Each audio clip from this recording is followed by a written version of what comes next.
I never thought I'd say this. I never thought I'd put these words together in a sentence. But yeah, a video game makes me want to become a dad. And that video game specifically, as you see on your screen, is Pragmata. It's taken the game news culture by storm, but man, it's hit in a way I didn't really know was possible. If you saw my last video, which, by the way, thank you for all the kind words and the reception on it, but it was about buying new games and the guilt of buying new games and not wanting to feel guilty about it and how I'm overthinking it. And this game was kind of an experiment on just saying, hey, this game's pulling me in. I want to buy it. I want to play it. And so I did. Just trying to remove that friction. And wow, I've just been hooked, not only by the gameplay, by the world, by the characters, but the overall feeling I get after I'm done playing this game for an hour or so. Because really, it just feels like it's giving my heart a big ol' hug. And right now, that's really needed more than ever, even if I wasn't really prepared or knowing that I needed it. But before I keep yapping on about how Pragmata's making me look at my life in a positive light, hi there, I'm Guhmmie. If you're new to the channel, welcome. I'm really glad you're here. And if you're returning, welcome back. It's good to see you again. I made this channel with the purpose of using it as a video journal that talks about the things I'm going through while also talking about my love for the hobby of video games and how both kind of connect and help each other out in times of need. So if that's something that interests you, consider liking this video and subscribing to the channel, but please make sure I earn that before you do so. I also got a community Discord. It's called Guhmmie's Garage. There'll be a link in the description for you to join. The door is always open. We love chatting about video games, our day-to-day lives, and what we're going through. So if you're interested in hanging out with like-minded people, we would love to have you there. The door is always open. Finally, what's a piece of media that made you get emotional in ways you didn't expect? It doesn't need to be a video game. It could be a book, TV show, movie, piece of art, etc. I'm really curious what has maybe changed your view on things. So if you're comfortable enough, leave that in the comments below. I'm sure someone would love to hear it, and it probably will resonate with someone else. Thank you so much for watching. Now, back to business. Now, disclaimer, this isn't going to be a hands-on, in-depth review of Pragmata. There's plenty of people way more qualified than me to give something like that. This video is just more about a personal revelation, I guess you could say, about this game and the experience it's given me. So if you're looking for a hands-on review, this is not the place. But I do want to start with the gameplay because it's fun. It's just a flat-out game. I heard Jake Baldino in a podcast ago, it's just a gamey-ass game, and I thought, wow, what a on-point description of Pragmata. There's this hacking feature that you have, a little mini puzzle as you're in combat. That's a nice, fresh twist on these third-person shooters.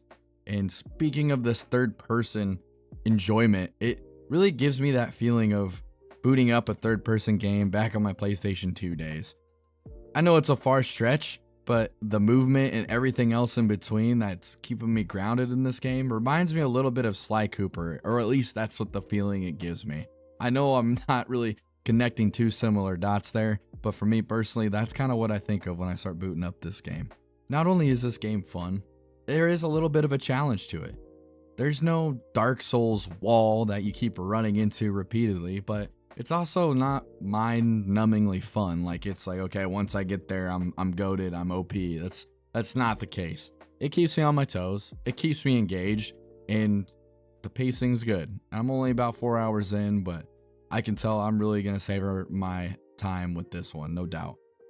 But from the word go, you start with Hugh, who's trying to figure out what the heck's going on, and they're losing his crew, and you have to take care of this Pragmata, this AI, with a very complicated name. I'm sorry, I'm not going to spell it out with the DI number, but Hugh gives her the name Diana.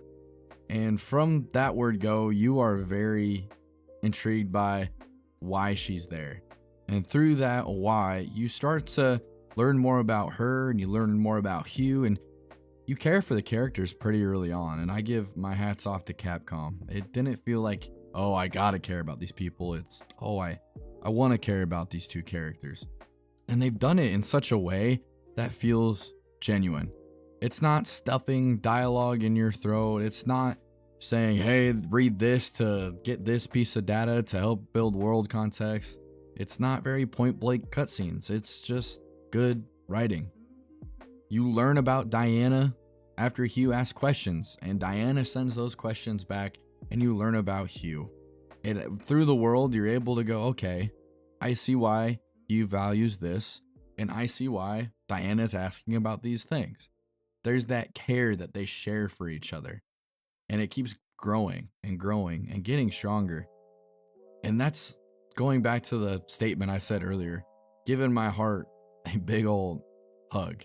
I think in today's culture, it's really easy to not want to count on other people or not trust someone to help you out or look for help if you need it. So seeing these two help each other out in ways that they don't even predict, I think that's fresh. I think that's something needed. This game doesn't need to be anything it's not, and it's not trying to be. It knows its strength, and I'm really enjoying to see how this relationship has been growing. And there's something to say about the innocence of Diana.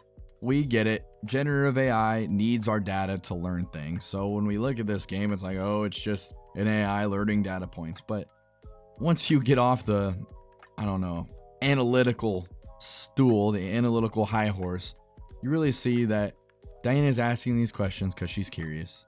And as Hugh is answering these questions about Earth, about why balloons stay risen or why people talk and eat at the same time, you see that Hugh's kind of learning about himself. He's reflecting on things he might have took for granted back from Earth or some of the friends on his crew. And it's interesting because all that Diana asks are pretty simple questions, but it makes Hugh slow down. It makes Hugh reflect on why it is the way it is. I'm gonna botch this retelling of this scene, but I don't have it right in front of me. But there is a scene where they're walking and there's like a dinner table printed on the wall, and Diana points it out and says, hey Hugh, like, what's this? And Hugh talks about a dinner table. It's where people come and join to eat and also share words and talk. He talks about his family that adopted him and how beautiful those moments were at night and getting to reconnect with people in his family after each day. And Diana, AI questions its efficiency and why are people eating and talking. But Hugh says something along the lines of, hey, it's like food for the soul. And I just kind of paused a little bit. I was thinking about all the times my family did and didn't eat together. And as I grew up, I didn't want to eat with them. And I got pretty emotional thinking about that because, I go see them and we eat all the time, but there's something about, eating a dinner at your mom and dad's house and going off and sleeping in the same room or same house as them. So after those little moments of like, oh my God, I'm getting old, I really thought, oh my God, I'm missing a lot. I am not being as aware. I'm not being as intentionally grateful. I don't think this game's by any means trying to say you need to be grateful for anything and everything every day and all that, but it's really taught me to just slow down and don't wish my life away. Because as you grow up, your life, instead of becomes wants and desires, it becomes like checklists and tasks and chores and responsibilities. It's going so fast that you kind of forget all the good little things that life gives you. You don't value them the same like you did before. And that's what Hugh seems to be going through. When he's answering Diana's questions, he seems to be, oh my God, I'm missing out. Oh my God, I need to slow down. And that's kind of why this video game makes me want to be a dad.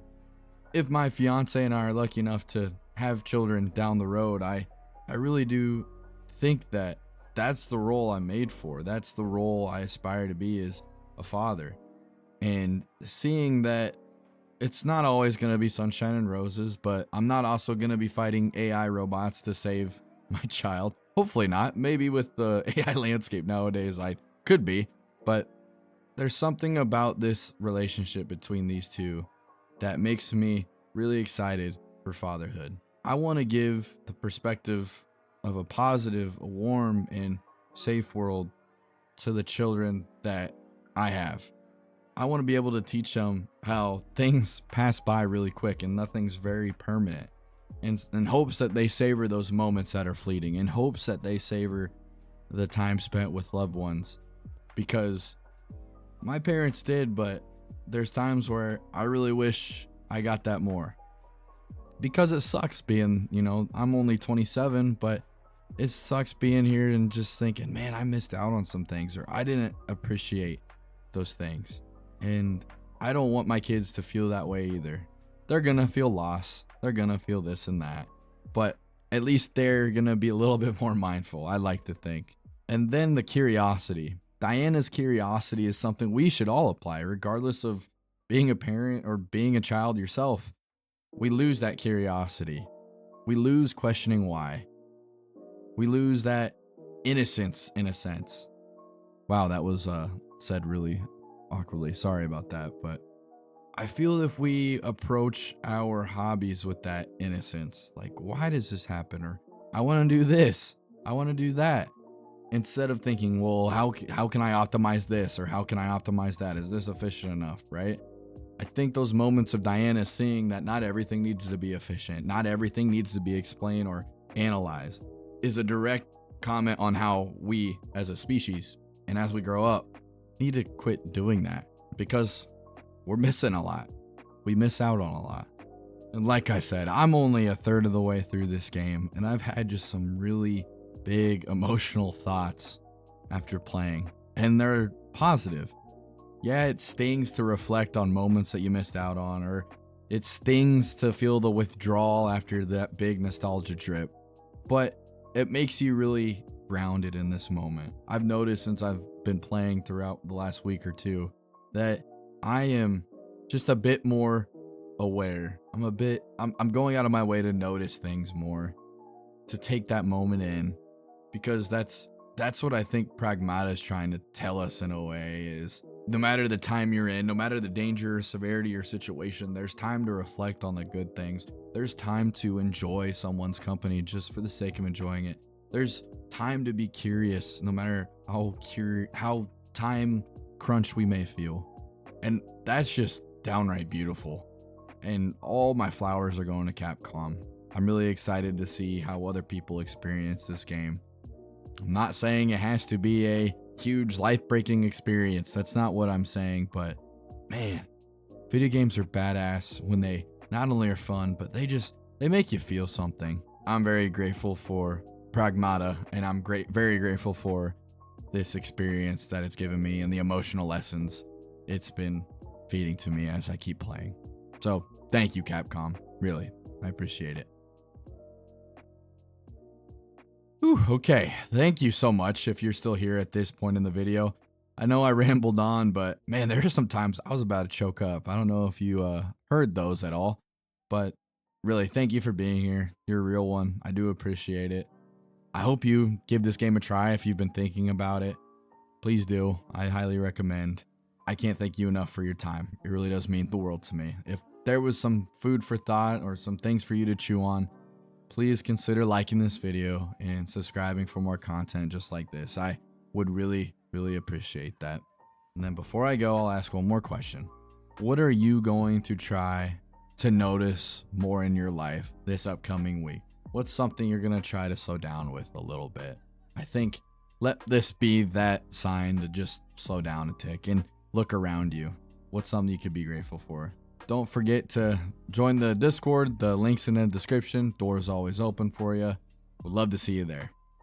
Thank you so much for watching. I'll see you in the next one.